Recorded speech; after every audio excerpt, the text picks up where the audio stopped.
Hello everyone, welcome to study with Tisha. तो हमारा जो ओपी का प्लेलिस्ट चल रहा है उसमें हमने फर्स्ट चैप्टर से लेके 5 चैप्टर हमने कंप्लीट कर दिए हैं और चैप्टर 6 हमारा चल रहा है, उसका ये पार्ट 2 है।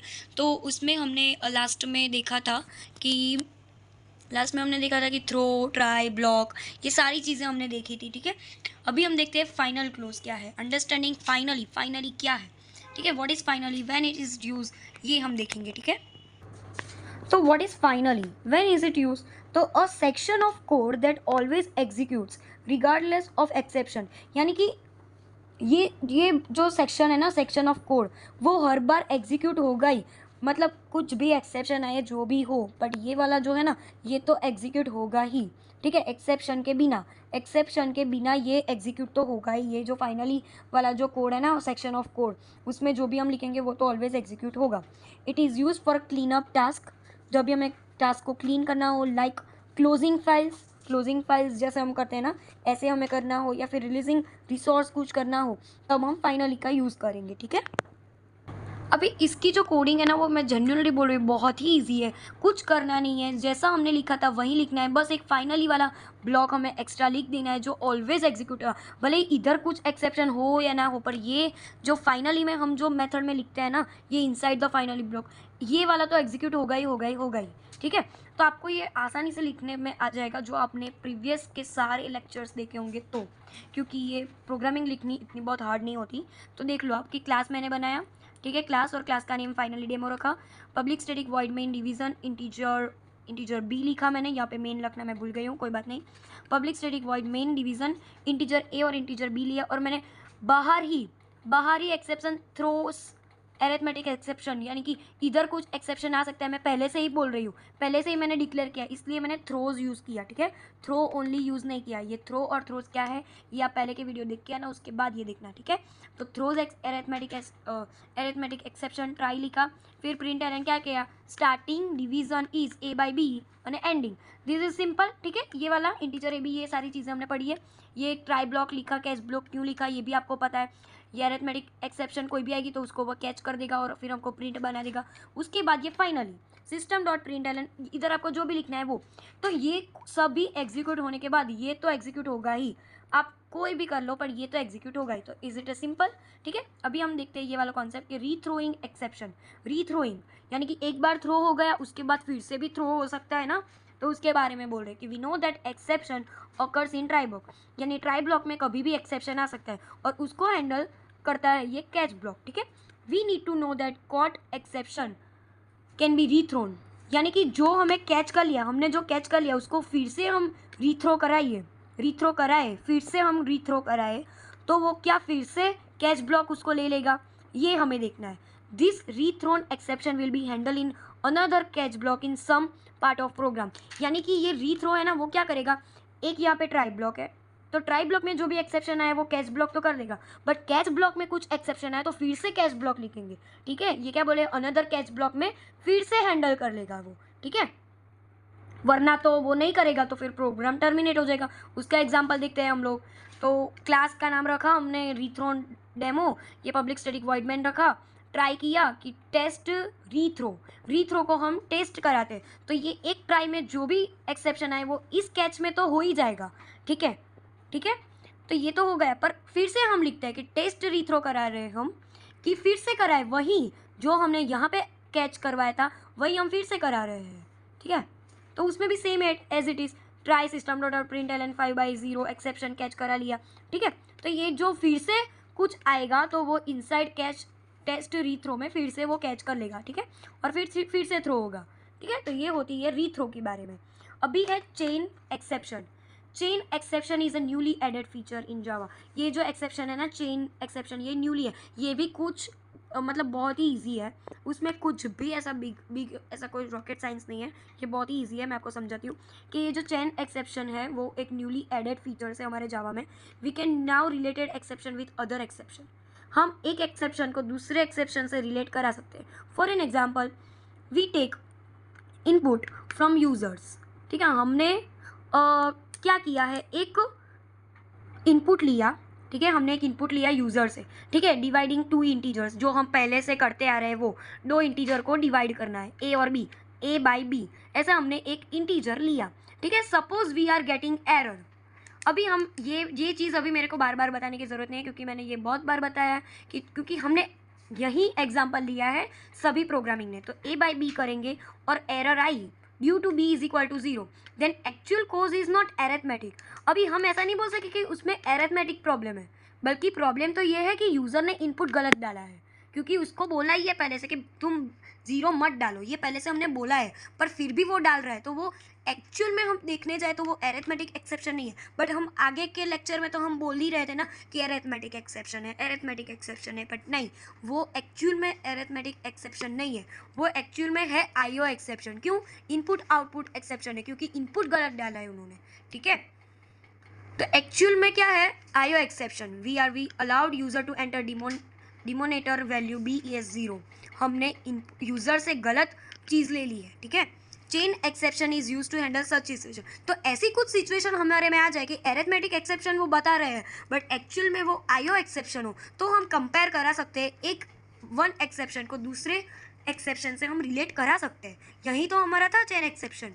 हमने इधर तो बोला था कि we can now relate exception with other exception. हमारे एग्जैक्टली आया था क्या?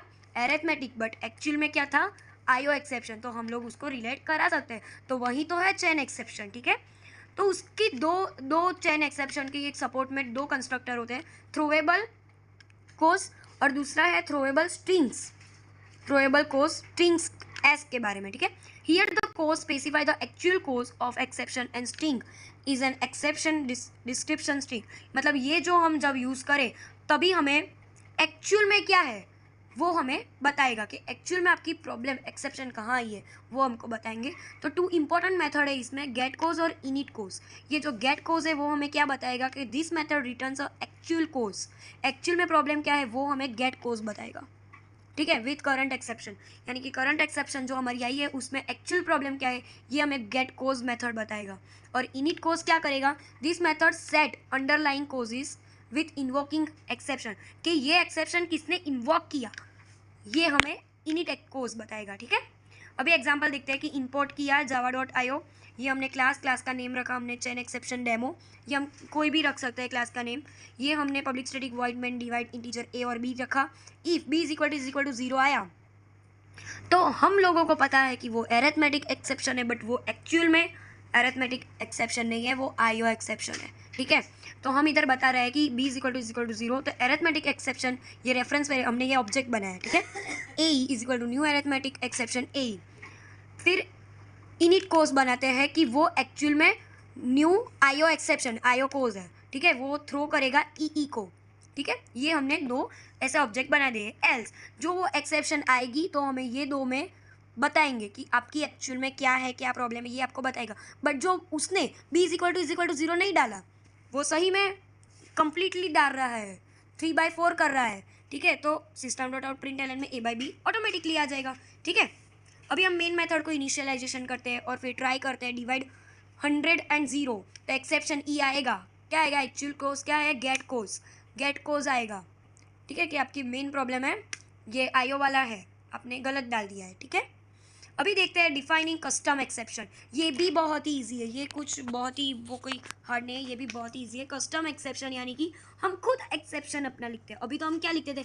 एरिथमेटिक आईओ, अभी हम अपना खुद का एक्सेप्शन बनाएंगे। ठीक है, तो व्हाट इज कस्टम एक्सेप्शन, उसकी हमें ज़रूरत क्यों पड़ी ये हम देखेंगे पहले। Custom type. What is custom exception? A user-defined exception class that inherits from a built-in exception class, allowing developers to create specific error types. ठीक है, मतलब ये क्या बोल रहे हैं कि हम जब भी वो अलाउ करता है डेवलपर्स को कि तुम अपना खुद एक एरर टाइप तुम खुद बनाओ। ठीक है, तुम अपना खुद करो। ठीक है, आपको एक्सेप्शन जो आपको याद रहे वो आप खुद क्रिएट करो। ठीक है, ऐसा ज़रूरी नहीं है कि हम ही आपको करके दें। ठीक है, तो उसका यूज़ क्या है, क्यों उसकी ज़रूरत पड़ी? इम्प्रूव एरर हैंडलिंग और कोड रीडेबिलिटी। कोड को हम बार बार रीडेबिलिटी अच्छा रहे, क्योंकि हमने खुद एक्सेप्शन किया है तो हमें ज़्यादा मतलब समझने में आसानी होगी। ठीक है, तो अभी मैं ये इंपोर्ट करा रही हूँ java.language एक्सेप्शन। ये मैंने क्यों करवाया इंपोर्ट ये आपको पता होना चाहिए, ये आप पहले देख के आना पहले वाले वीडियो, फिर आके ये वीडियो देखना, ठीक है। अभी मैंने बनाया क्लास और क्लास का नेम रखा माई कस्टम एक्सेप्शन एक्सटेंड एक्सेप्शन। मैंने खुद अपना बनाया कि माई कस्टम एक्सेप्शन एक्सटेंड एक्सेप्शन, माई कस्टम एक्सेप्शन स्ट्रिंग मैसेज, यानी कि मैंने कुछ स्ट्रिंग मैसेज दिया है, ठीक है। ये कुछ मैसेज मैंने दिया, ठीक है। अभी हम मेन मेथड को इनिशियलाइजेशन कराते हैं। Class demo public static void main string args integer b is equal to 0।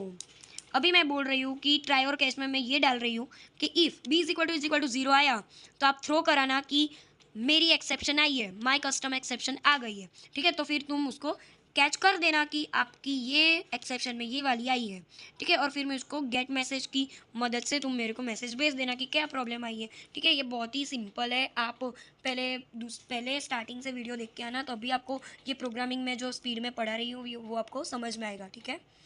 अभी देखते हैं file class and its input output. ये भी बहुत ही ईजी है, मतलब बहुत ईजी, ठीक है। मैं जब पढ़ रही थी ना तो मुझे ये सब कुछ बहुत ही हार्ड लगता था, बट अभी मैं देख रही हूँ तो मुझे लगता है कि भाई इतना ईजी था और मुझे नहीं आया ऐसा, ठीक है।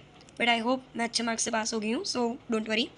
सो file class and its input output. तो इंट्रोडक्शन क्या है कि we have different classes available in Java. हमारे पास जावा में बहुत सारे क्लासेस है फॉर 10 पर्पस, फॉर बहुत सारे purpose. However file class is use for file and file system. अभी हमारे पास एक दूसरे एक क्लास है फाइल क्लास। हमारे पास एक फाइल की क्लास भी है जिसको हम फाइल और फाइल सिस्टम में यूज करते हैं। File class is object itself holds many properties of pointed file. अभी what is absolute file path और what is relative file path, ये क्या है ये हम देखेंगे। तो what is absolute file path, यानी कि complete path to a file, यानी कि स्टार्टिंग से लेके एंड तक हमें पूरा पाथ बताते हैं ये लोग कि फाइल कहाँ है। और what is relative file path, ये path that shows where a file is located compare to the current folder. यानी कि अभी हम कुछ कोई फोल्डर में हो, ठीक है, और अभी हमें कोई फाइल चाहिए तो करंट फोल्डर से वो फाइल कहाँ है उसकी पाथ जो हमें बताते हैं उस पाथ को हम रिलेटिव फाइल पाथ बोलेंगे, ठीक है। It's like giving direction from where you are now, मतलब हम जहाँ पे हैं वहीं से फाइल कहाँ है वो हमें रिलेटिव फाइल पाथ बताते हैं, और एब्सोल्यूट फाइल पाथ है वो हमें स्टार्टिंग से बताते हैं, ठीक है। अभी program to understand file object, ये बहुत ही ईजी है, मतलब बहुत ही ईजी। आपको ये लगता होगा कि भैया यार ये इतना सारा क्या लिखा है, बट बहुत ही ईजी है, ठीक है। अभी आप ये समझ लो कि हमारे पास कोई एक फाइल है, उसमें से मेरे को फाइल का नेम, उसका पाथ, एब्सोल्यूट पाथ है कि नहीं, उसके पेरेंट, फाइल एग्जिस्ट कहाँ पे करती है, इसकी डायरेक्टरी क्या है, फाइल क्या है, फाइल की साइज़ क्या है, ये सारी चीज़ें मुझे जाननी है, ठीक है। तो मैं क्या करूँगी, इम्पोर्ट java.io फाइल, ये नाम का पैकेज में लाऊंगी और उससे क्लास फाइल डेमो बनाऊंगी, ठीक है। क्लास फाइल मैंने इंपोर्ट करवाया और डेमो नाम का मैंने क्लास नेम बनाया, मेन मेथड को इनिशियलाइजेशन किया और फिर मैंने फाइल का ऑब्जेक्ट बनाया। फाइल एफ यानी कि reference variable is equal to new file, और जो आर्ग्यूमेंट है वो आर्ग्यूमेंट में मुझे जो भी फाइल चाहिए वो मैं इधर लिख दूंगी कि मुझे जावा की f.txt फाइल चाहिए, ठीक है। उसके बाद तो सब कुछ सिंपल ही है। हमें क्या क्या चाहिए, तो सिस्टम डॉट आउट प्रिंट, यानी कि मुझे को प्रिंट कराना है कि फाइल का नेम क्या है। तो फाइल का name semi colon F dot यानी कि ये एफ रेफरेंस वेरिएबल है ना, ये एफ डॉट गेट नेम, मुझे नेम चाहिए, मुझे पाथ चाहिए, तो हम गेट पाथ लिखेंगे। System dot print l an absolute path plus F dot gate F लिखेंगे। क्यों हमने एफ लिखा, क्योंकि ये बताते हैं कि ये तुम इस फाइल का सब कुछ लाना, इसके लिए एब्सोल्यूट पाथ पेरेंट यानी F dot gate parent, F dot exist, F dot is directory, F is file, F is length कितनी है, ये सारी चीज़ें। तो ये हो गई फाइल ऑब्जेक्ट के बारे में बात, ठीक है। ये बहुत ही ईजी है, ठीक है। तो इसी के साथ ये वाला लेक्चर हम लोग खत्म करें। नेक्स्ट लेक्चर में हम और भी डिटेलिंग में और जल्दी से ये चैप्टर भी खत्म कर देंगे, ठीक है। Thank you for watching. Like share subscribe कर देना, और आपको कोई भी डाउट हो तो आप मेरे इंस्टाग्राम आईडी पे आप जाके डीएम कर सकते हो, ठीक है। स्टडी विद टीशा नाम की इंस्टाग्राम आईडी है, ठीक है। Thank you.